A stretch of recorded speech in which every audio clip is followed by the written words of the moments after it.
Hello, everyone. Good day. My name is Providence Brave. Welcome to another episode of Journey as a Creative Podcast.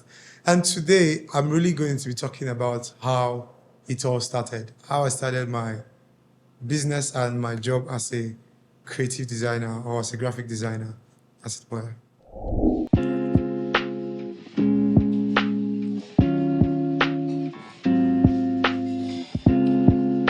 Welcome to another episode of Journey as a Creative Podcast. And today, I'm really going to be talking about how it all started, how I started my business and my job as a creative designer or as a graphic designer, as it were. It's really an interesting story and it's been very amazing for me. I can remember when I was rounding up my HND, right? No, HND is not the right word. When I was rounding up my university degree, when I was rounding up from school, right? My roommate at the time there was this small laptop I had then, and I didn't know what to use it for. But my roommate at the time, he used it to do project topics and type projects for people. He designed mini church flyers, and it was really interesting. It was my laptop, but I didn't have use for it, so my roommate really was using it. And he introduced me into the whole idea of graphic design. His name is Innocent. And then after school, I went to the house. Literally, young man, didn't know what to do. I was a clean slate. Really, I was clean, blank in my head, didn't know what to do. But I had the laptop and I had ideas of what my friend has been doing with it. So I thought I should try out some stuff. I opened my CorelDRAW at the time, and I started designing bit by bit, just like that. I designed my first flyer. Man, that flyer was horrible. A lot of colors, a lot of displacement here and there. And fast forward, I had a cousin who was in the business of print and designs, graphic designs, and he was really good at the job. So I had to meet him and tell him, "Oh, sir, I beg you, may they show me road, may they show me. I have a laptop."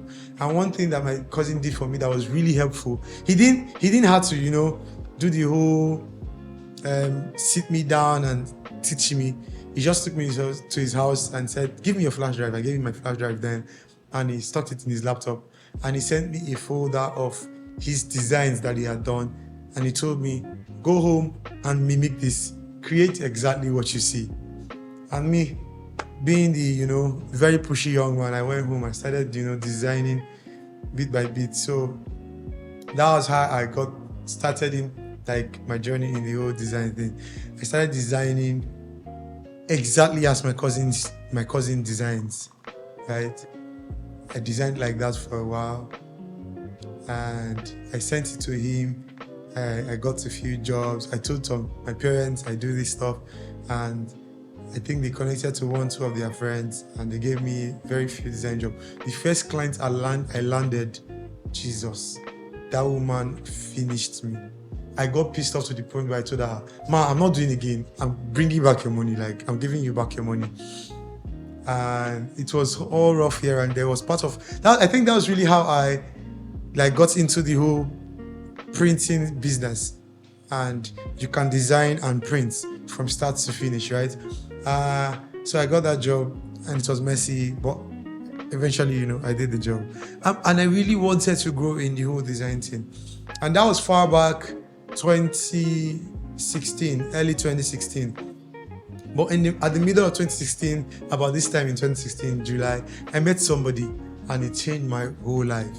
I went to print a particular job at a printing press that was close to my house, which was just open.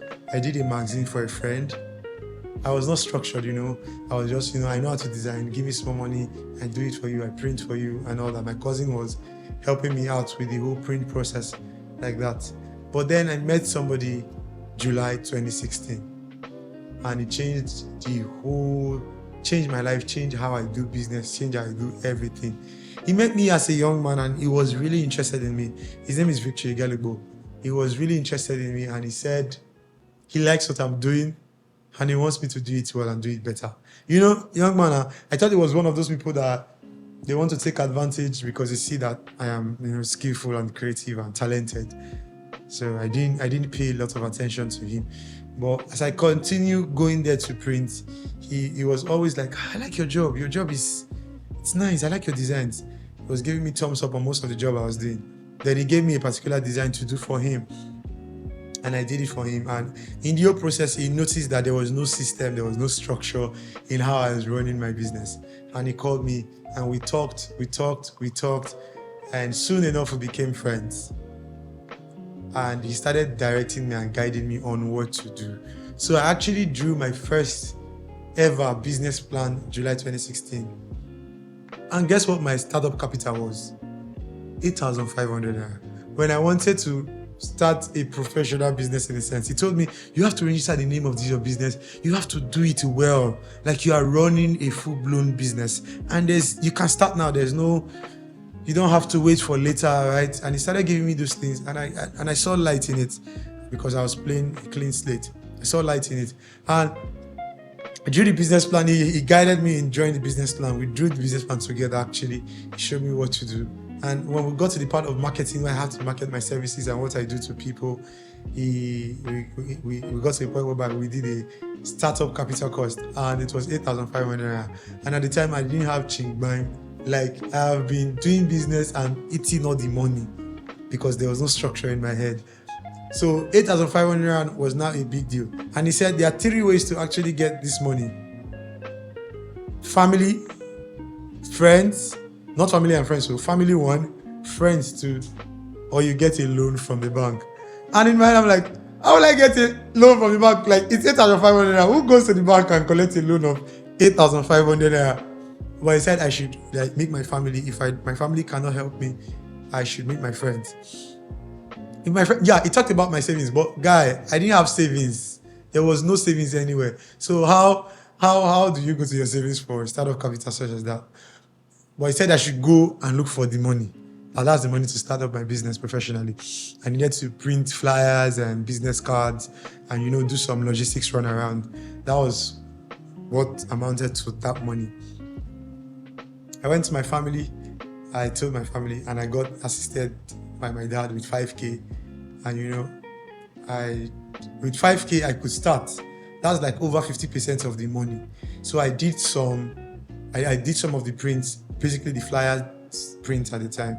And I went out to do start up the marketing so that I could get jobs and cover up the remaining startup capital cost. And I started trekking. I trekked. I worked then in Warri. Started meeting business to businesses because that was the target first, businesses.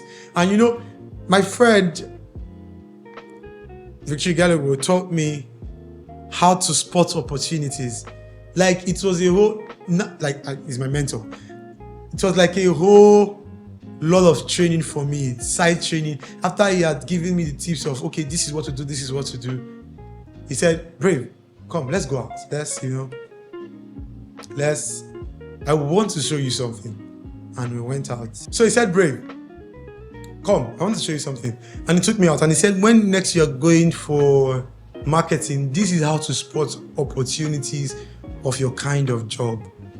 If you want to know what he told me then, because that's going to be like a masterclass. If you want to know what happened in between this conversation, you can reach out to me privately. And he taught me how to spot opportunities. And I was blown away. Fast forward, I did marketing to about 300 businesses in Jakpa Road, Ekpan, Airport Road at the time. I met over 300 businesses rather. And I went to sit down. In between the marketing time, because I was, working, meeting businesses, I got a lot of negative feedback. I was drained. My drive dropped.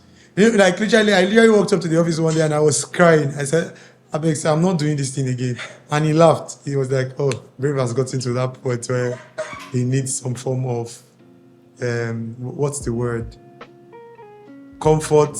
There's a word they use. Comfort. Let's just comfort him. Let's push him again one more time. And he talked to me and he said, that's how it is. And he said, but I don't have to allow their negative comments and me not getting feedbacks or getting jobs drop me down, that I should continue doing what I was doing. And I continued. And soon enough, a client called me here, a client called me here, a client called me here, a client called me here, and I started getting calls and started designing. I wasn't as good as I am at the moment, but one of the things I know or I learned over time is at every phase that you are in, people will always connect with you. There are people who will always connect with you. Even as a beginner starting up your creative journey, people would always connect with you. When you tell them that this is what you do and you can do it, there are people who will appreciate your job at that level. But you shouldn't stop there. You should aim at raising the value of the kind of work that you put out there. I can remember vividly, I started designing for 1,000 naira. Imagine doing a graphic design for 1,000 naira. I even did those birthday posts and birthday designs for 500 naira at the time. But now I don't do that no more. I have to learn and add value to my skills, make it, fine-tune it. And I'm still learning. I'm still growing, because I know right now at the moment I charge like 10,000 naira for designs. I charge like 15,000 naira for designs, and people pay well. I charge 20k for designs and people pay well, and it's not a struggle. And that is because I've added value to my skill. My skill was at level 1. Now I've pushed it up to level 10. And at each of these levels, you meet different people, and you meet different people that value your work, right? And it's an interesting journey. I've learned business in between there. I've been running a business for a couple of years, and I wish to share more insightful and exciting things of how it has become so far. Thank you. I don't know if I've made any sense to you, but please do well to, subscribe to my channel. And lastly, before I go, if you are running a business as a creative, put your heart to your work. Put your heart to it. There is nothing as putting your heart to your work. A lot of distractions will come, even in between those work, even in between your creative journey.